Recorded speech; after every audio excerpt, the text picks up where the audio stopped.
Assalamualaikum warahmatullahi wabarakatuh. Perkenalkan saya Ahdiyatul Fauza SGZ MGZ, dosen tetap Program Studi Gizi Fakultas Pendidikan Olahraga dan Kesehatan Universitas Pendidikan Indonesia.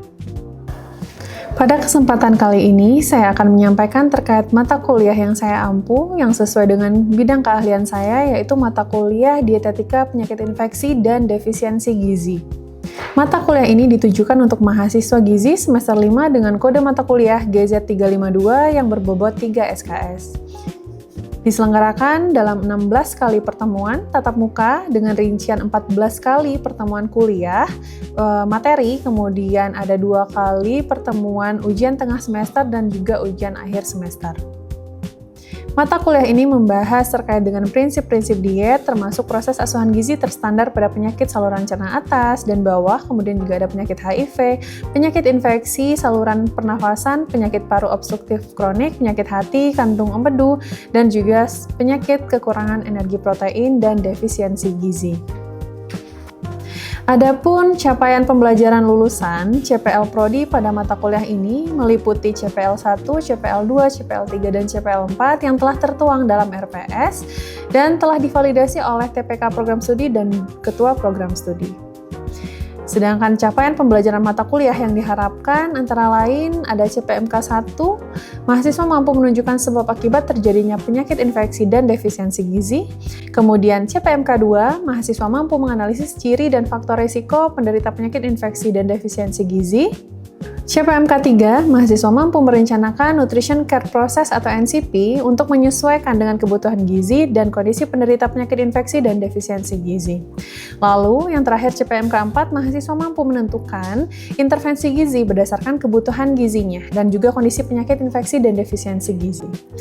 3 komponen utama dalam proses pembelajaran dalam mata kuliah ini adalah delivery, interaction, dan assessment.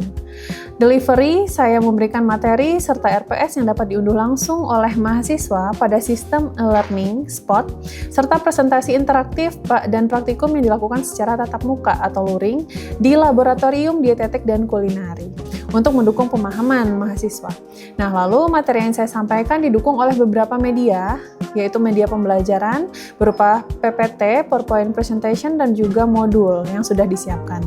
Pada akhir pembelajaran, mahasiswa akan menghasilkan luaran berupa lembar NCP yang sudah diisi sesuai dengan tugas mahasiswa, kemudian perencanaan menu dietnya, laporan kasus, dan juga media edukasi berupa leaflet. Bagian interaction pada mata kuliah ini melibatkan komunikasi 2 arah antara dosen dan mahasiswa berupa diskusi berbasis kasus case method dan juga kolaborasi kelompok dalam pengolahan menu dan juga refleksi bersama. Bagian asesmen ataupun sistem penilaian yang saya lakukan dalam mata kuliah ini mencakup asesmen formatif untuk penilaian proses yang dilakukan melalui partisipasi selama pembelajaran, kemudian ada pengerjaan proyek, tugas, dan juga kuis. Selanjutnya asesmen sumatif bentuknya adalah penilaian akhir berupa UTS, yaitu ujian tengah semester, dan UAS, ujian akhir semester. Nah, model pembelajaran yang digunakan dalam mata kuliah ini adalah case method dan meliputi presentasi kasus, kemudian ada praktikum pengolahan diet di laboratorium tentunya, lalu penyusunan laporan asuhan gizi dan juga penyusunan media edukasi. Referensi yang saya gunakan dalam mata kuliah ini diantaranya ada Penuntun Diet dan Terapi Gizi dari Persagi dan ASDI, kemudian ada buku Kraus dan Mahan, Nutrition Care Process Terminologi dari ASDI juga. Lalu berikutnya referensi lain yang bereputasi agar mahasiswa mampu mengikuti perkembangan ilmu pengetahuan dan teknologi masa kini. Baik, berikut video proses pembelajaran pada mata kuliah Dietetika Penyakit Infeksi dan Defisiensi Gizi dengan materi pertemuan 13 yaitu diet defisiensi pada anak. Mari kita simak bersama.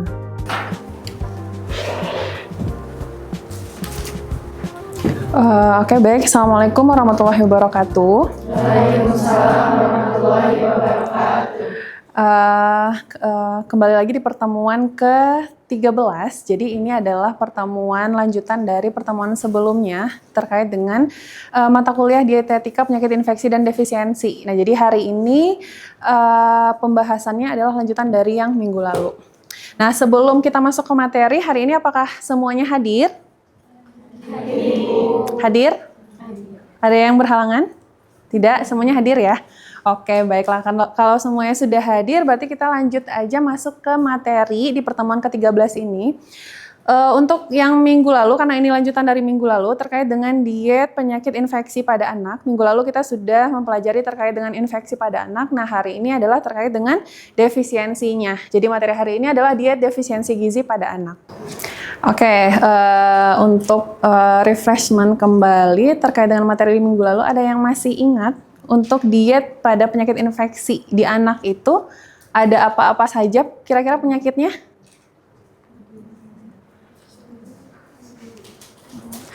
Nah, ini tuh penyakitnya nanti akan mempengaruhi status gizi, jadi akan meningkatkan resiko malnutrisi. Nah, untuk penyakit infeksi ini apa aja? Diare. Oke, ada diare, kemudian ada apa lagi?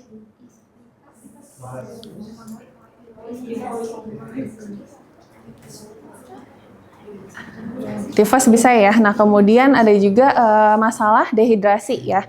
Dehidrasi pada anak. Nah, jadi terkait dengan diare dan dehidrasi ini nanti dia akan mempengaruhi tentunya terhadap status gizi anak tersebut. Nah, nanti resiko malnutrisi ini akan meningkat kalau misalkan anak tersebut mengalami penyakit infeksi, salah satunya 2 contoh tadi yang disebutkan. Oke, itu untuk mengingat kembali yang minggu lalu. Mungkin kita bisa masuk ke materi hari ini terkait dengan defisiensi pada anak.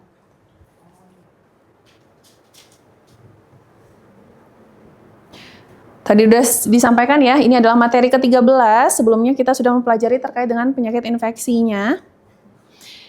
Oke, jadi terkait dengan definisi atau pemahaman terkait dengan defisiensi gizi itu sendiri, jadi tidak hanya gizi buruk ya, jadi ada defisiensi itu ada beberapa nanti kita lihat. Nah, jadi yang pertama itu adalah kondisi di mana tubuh anak mengalami kekurangan asupan zat gizi esensial dalam jangka waktu tertentu. Nah, ini adalah terkait dengan defisiensi gizi. Nah, nanti kekurangan asupan zat gizi esensial dalam waktu tertentu ini dia dapat mempengaruhi metabolisme tubuh dan juga akan berkaitan dengan pertumbuhan anak tersebut. Ini sedikit terkait dengan defisiensi gizi. Nah, kemudian ada klasifikasinya, makanya tadi tidak hanya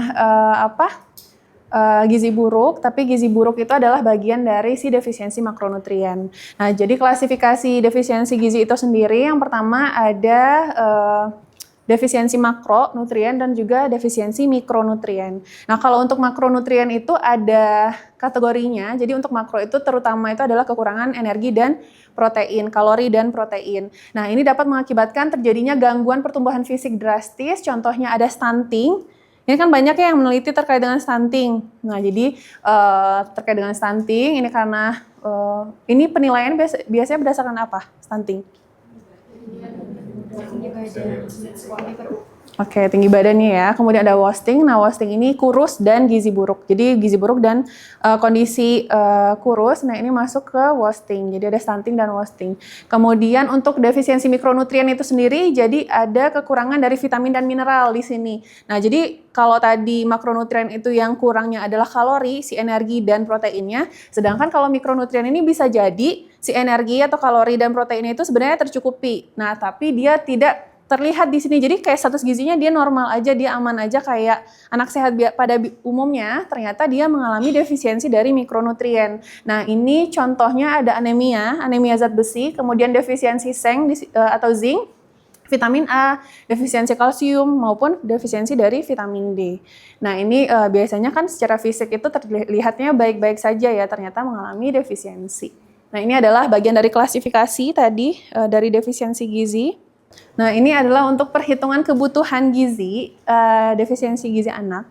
Di sini saya pakainya AKG 2019 plus kecapnya 20%. Sebenarnya kan ada juga metode pakai rumus CDC gitu ya. Nah, saya pakainya ini nanti sebenarnya rumus-rumus itu silakan nanti digunakan menyesuaikan dengan kondisi rumah sakitnya seperti apa gitu. Rumah sakitnya pakai rumus yang mana? Nah, kalau ini kan karena ya populasi Indonesia, kemudian kayak lebih cocok di pada saat ini itu saya makanya AKG 2019 plus kecapnya 20% di perhitungannya. Kalau nanti misalkan ternyata di sini di rumah sakit ini pakainya bukan rumus ini ya, silakan nanti menyesuaikan aja. Nah, jadi di sini rumusnya terkait dengan kebutuhan gizi itu dilihat berdasarkan, kalau di AKG cara ngelihatnya gimana? Usia. Jenis kelamin juga nggak? Ya, jadi silakan nanti dicek di AKG, misalnya anaknya di kasusnya usianya berapa, jenis kelaminnya, kemudian ditambah dengan 20% dari AKG tersebut. Nah, itu untuk kejar tumbuhnya tadi yang catch up-nya 20%. Nah, lalu untuk energi di sini ya hasil dari, ini contohnya udah yang ke arah kasus ya. Nah, contoh yang si energi dari AKG, berarti kan kita hitung nih energinya, misalkan AKG-nya untuk anak usia sekian di 1150, ditambah dengan 1150 kali 20%-nya, itu kan catch-up-nya. Nanti hasilnya sekitar 1300 sekian. Nah, itu udah dapat untuk nilai energinya. Nah, kemudian kita lanjut ke protein. Proteinnya itu bisa diberikan sekitar 20-25%. Misalkan untuk anak yang mengalami defisiensi atau kondisi stunting, misalkan itu dimasukkan 25 ditambah kecapnya 20% dari 25-nya. Nah, itu 25 tambah 5 di sekitar 30 gram. Kemudian untuk lemak itu diberikan di 35. Nah, 35 ditambah kecap dari 35 itu sekitar 20%. Nah, itu 42 gram. Atau misalkan diberikan dulu di 40, dicoba dulu di 40 karena kalau lemak diberikannya terlalu tinggi takutnya nanti kondisinya. Nanti kita tingkatkan secara bertahap ya, bisa diberikan di 40 gram dulu, kalau dibulatkan di 40 gram misalkan. Nah, terus karbohidratnya tadi di berapa nih karbohidratnya? 1250. Nah, ini dari mana 1250?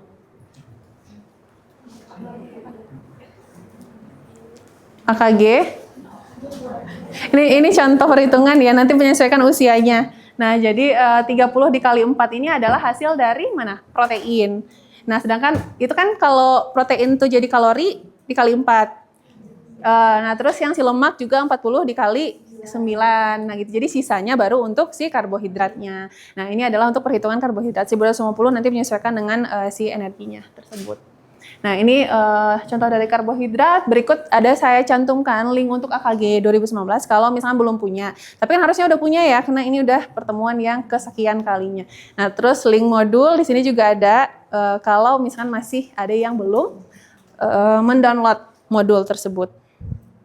Oke, jadi dari materi yang tadi sudah disampaikan, mulai dari awal sampai akhir, sebelum kita masuk ke penugasan atau kasus hari ini, nah, ada yang bisa menyimpulkan untuk materinya hari ini? Saya Ibu. Oke, silakan. Terima kasih atas kesempatannya Ibu. Jadi kesimpulan dari materi hari ini itu defisiensi pada anak itu terbagi jadi dua, bisa ada defisiensi makro sama defisiensi mikro. Defisiensi makro itu kekurangan energi dan protein. Salah satunya itu ada stunting dan wasting. Kalau defisiensi mikro itu kekurangan vitamin dan mineral, dan biasanya yang kekurangan itu zat besi, zinc, vitamin A, kalsium, dan vitamin D. Adapun dampaknya pada anak itu anak akan mengalami gangguan kognitif, hambatan fisik, dan resiko metabolik. Adapun tahapan diet yang diberikan kepada anak yang mengalami defisiensi itu ada 4, yaitu stabilisasi, transisi, rehabilitasi, dan pemeliharaan. Dan prinsip utama dari diet untuk defisiensi anak itu ada diet TKTP, densitas gizi, dan pangan cerna yang sehat. Oke, terima kasih. Namanya siapa?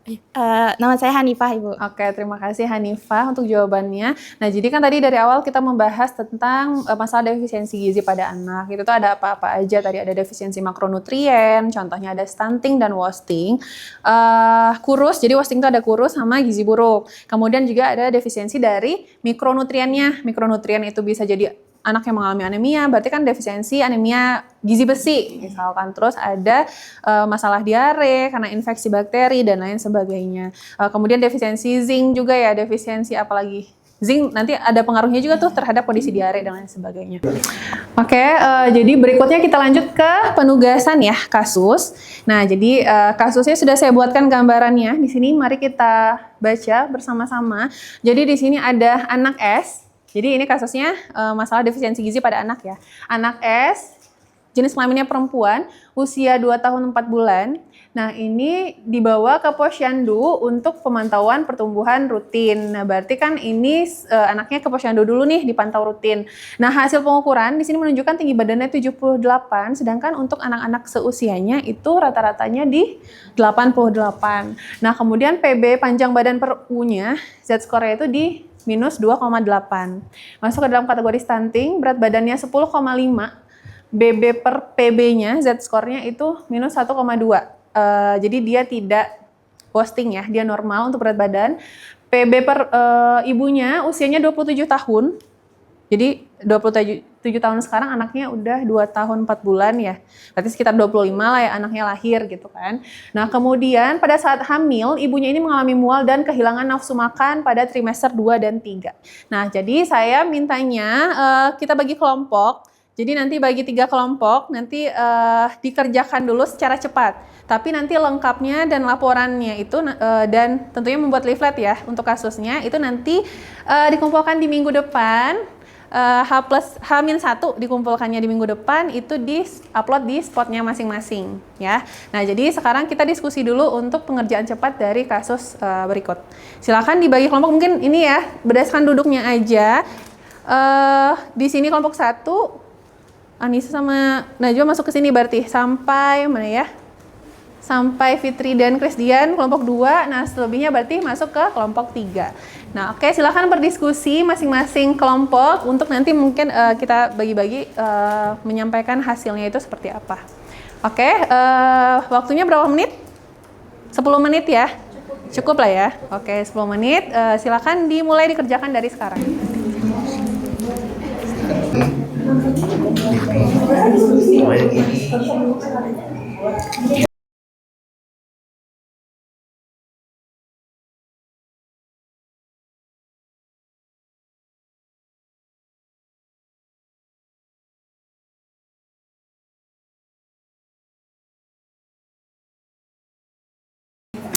Oke, sudah semuanya? Sudah. Oke, sudah 10 menit ya. Oke, jadi ini kan kita mengerjakan secara cepat aja. Nanti versi lengkapnya silakan dikerjakan di rumah masing-masing plus pembuatan perencanaan menunya.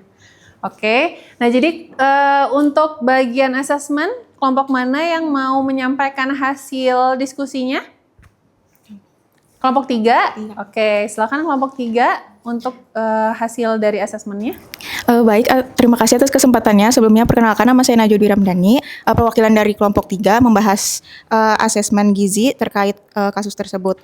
Pertama, dari identitas pasien itu, nama inisialnya itu anak S, usianya 2 tahun 4 bulan, jenis kelaminnya perempuan, pekerjaan ayahnya buruh bangunan, pekerjaan ibu rumah tangga, diagnosis medisnya stunting, anemia defisiensi besi, dan defisiensi zinc.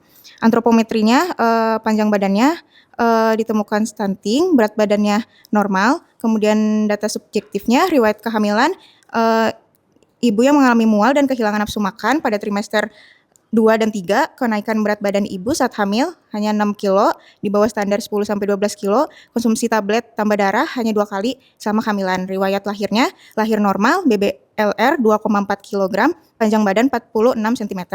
Riwayat pemberian makannya, ASI eksklusif 0-6 bulan, tetapi ibu merasa ASI berkurang pada bulan ke-4 dan ke-5 tanpa makanan tambahan. Kemudian untuk kondisi sosial ekonomi dan lingkungan, penghasilan ayah 1,5 juta per bulan, akses air bersih terbatas, kemudian menggunakan jamban cemplung yang dimana beresiko infeksi dan kecacingan tinggi. Oke, jadi tadi terkait dengan materi asesmen, hasil dari diskusi terkait dengan asesmen untuk kasus ini sudah disampaikan oleh kelompok 1. Kita lanjut ke bagian diagnosis oleh kelompok berapa? Oke, kelompok 1, silakan kelompok 1, siapa yang mau menjelaskan? Oke, silakan. Baik, Ibu, terima kasih banyak atas kesempatannya. Sebelumnya izin perkenalkan diri dulu, nama saya Kasifah Lasmiara. Sebagai perwakilan kelompok 1, izin menjawab untuk diagnosis anak S. Diagnosis gizi yang kami ambil yaitu diagnosis klinis 3.3, tinggi badan rendah atau stunting berhubungan dengan defisiensi zat gizi makro dan mikro kronis sejak masa kehamilan hingga usia balita, ditandai dengan panjang badan per U Z-score minus 2,8, berat bayi lahir rendah dengan berat 2,4 kg, serta panjang lahir 46 cm. Lalu untuk diagnosis intake-nya, kami ambil 2.1, asupan oral tidak adekuat berhubungan dengan rendahnya pengetahuan ibu tentang gizi seimbang, keterbatasan ekonomi, dan pola makan monoton ditandai dengan asupan energi 750 kilokalori atau 65,2% kebutuhan, protein 15 gram atau 60% kebutuhan. Lalu untuk diagnosis behaviornya, kami ambil 1.1, kurangnya pengetahuan terkait gizi dan 1000 HPK berhubungan dengan kurangnya akses terhadap penyuluhan kesehatan, ditandai dengan ibu menganggap stunting adalah faktor keturunan dan juga belum pernah mendapat edukasi 1000 hari pertama kelahiran, kehidupan. Mungkin cukup, Ibu. Mohon maaf kalau ada kurangnya. Terima kasih. Oke, baik. Terima kasih kelompok 1. Tadi sudah menjelaskan di bagian diagnosisnya. Kemudian di bagian intervensi oleh kelompok berapa? Kelompok 3, Ibu. Kelompok 2? Ibu. Oke, kelompok 2. Silakan kelompok 2. Baik, sebelumnya perkenalkan Ibu, nama saya Viva Syifa Mutia. Untuk intervensinya, pertama ada tujuan intervensi. Tujuan intervensi ini kami bagi menjadi 2, yaitu pertama ada jangka pendek 1 hingga 3 bulan. Dengan indikator keberhasilannya di pertama asupan energi mencapai lebih dari sama dengan 920 kilokalori per hari, yaitu mencapai 80% kebutuhan harian. Kemudian untuk asupan proteinnya lebih dari sama dengan 25 gram per hari, dan untuk BB-nya ditargetkan naik 0,3 sampai 0,5 kg per bulan. Terus untuk prinsip modifikasi menunya, pertama tambahan 1 sendok teh minyak kelapa atau minyak goreng pada setiap porsi makan utama untuk meningkatkan kepadatan energi. Kemudian menggunakan fortifikasi dengan tepung daun kelor 1 sendok teh dicampur dengan ke dalam bubur atau sayur sebagai sumber zat besi, kalsium, dan vitamin A. Ketiga, untuk diberikan lauk hewani setiap porsi makan, porsi kecil tetapi rutin seperti telur, ikan teri, ati ayam atau ayamnya. Kemudian diganti air kaldu dengan kaldu tulang atau ayam untuk meningkatkan mineral. Suplementasinya diberikan bisa menggunakan vitamin A, zinc, tablet tambah darah, dan albendazole atau obat cacing, Ibu. Sekian untuk intervensinya. Oke, terima kasih kelompok 2 sudah menjelaskan terkait dengan bagian intervensi dari asuhan gizi untuk pasien di gambaran kasus tersebut. Kita lanjut ke bagian monitoring dan evaluasi. Jadi rencana monitoringnya untuk pasien ini, silakan kelompok 3. Oke, silakan kelompok 3. Baik, perkenalkan sebelumnya saya Nazara Tasukna, perwakilan dari kelompok 3, izin untuk menjawab terkait dengan monitoring dan evaluasi. Di sini kami ada 6 parameter. Yang pertama yaitu terkait dengan antropometri, yaitu panjang badan dan berat badan. Targetnya panjang badan itu bertambah lebih dari sama dengan 0,8 cm per bulannya. Terus untuk berat badannya itu naik sekitar 0,3 sampai 0,5 kg per bulannya. Untuk pemantauannya itu dilakukan setiap bulan di posyandu dan menggunakan alat yang terkalibrasi. Selanjutnya yang kedua yaitu ada asupan makan. Untuk asupan makannya ini untuk memastikan kebutuhan gizinya sudah tercapai. Indikator keberhasilannya yaitu asupan makannya tuh energinya minimal 80% dari kebutuhan atau 920 kilokalori per harinya. Untuk proteinnya itu 25 gram per hari. Kemudian evaluasinya dilakukan setiap kunjungan menggunakan recall 2 kali 24 jam dan FFQ. Untuk pemeriksaan biokimia juga dilakukan setiap 3 bulan dengan targetnya HB-nya itu 11 gram per desiliter dan kadar zincnya untuk kembali normal melalui pemeriksaan dari laboratorium itu sendiri. Selanjutnya ada kondisi klinis, dievaluasi pada setiap kunjungan seperti melihat apakah konjungtivanya sudah tidak pucat dan frekuensi sakitnya menurun. Dari aspek perilaku, dievaluasi apakah ibu mampu menyebutkan sumber protein hewani dan mempraktikkan fortifikasi daun kelor. Terkait sanitasi juga dipantau setiap 3 bulan, yaitu apakah keluarga sudah memiliki jamban sehat dan menerapkan kebiasaan cuci tangan melalui observasi rumah. Mungkin sekian untuk monef dari kelompok 3. Terima kasih. Oke, baik. Terima kasih kelompok 3 untuk rencana monitoring dan evaluasinya sudah disampaikan. oleh perwakilan kelompok. Nah, jadi tadi sudah tergambar mulai dari asesmen ya, mulai dari asesmen data-data apa saja yang bisa dikumpulkan. Itu ada antropometri, biokimia, kemudian klinis fisik, dan juga dietary historinya. Kemudian tadi juga contoh diagnosisnya mulai dari asupan tadi ya sebagai problemnya sampai tadi ke pengetahuan juga si ibunya yang belum mendapatkan edukasi sebelumnya. Nah, lalu untuk di bagian intervensi tentunya yang harus diperhatikan adalah makanan yang diberikan kepada si anak tersebut menyesuaikan dengan kondisinya. Nah, itu diberikannya padat gizi ya, jadi diperhitungkan untuk energinya dan juga protein yang diberikan kepada anak tersebut. Nah, kemudian di bagian monitoring evaluasi selain asupan tadi mungkin bisa data-data biokimia terkait, kemudian juga memberikan edukasi ke ibu si anak tersebut gitu. Jadi edukasi kemudian pengetahuan bisa berkelanjutan. Nah, kondisinya kalau misalkan anak ini mengikuti posyandu nanti bisa di posyandu atau di puskesmas gitu diingatkan kembali, jadi diedukasi kembali atau dipantau secara berkelanjutan kondisi anaknya. Nah, ini kan mungkin koordinasi antara pihak puskesmas, posyandu gitu ya untuk memperhatikan kondisi anak tersebut. Oke, saya rasa cukup ya untuk hari ini. Sampai ketemu lagi di minggu depan. Benar cukup untuk hari ini ya? Cukup. Ada lagi pertanyaan? Sudah cukup. Oke, kalau dirasa cukup, mungkin sekian untuk hari ini. Sampai ketemu lagi di pertemuan minggu depan. Jangan lupa dikumpulkan tugas-tugasnya. Jadi tugasnya ada berapa? 3 ya, ada tugas individu itu melengkapi lembar NCP, kemudian laporan per kelompoknya dan juga masing-masing kelompok nanti membuat leaflet. Nah, jadi untuk tugas tersebut silakan di-upload di spot masing-masing ya. Jadi nanti saya cek sudah sesuai dengan jadwalnya belum dikumpulkannya di spot.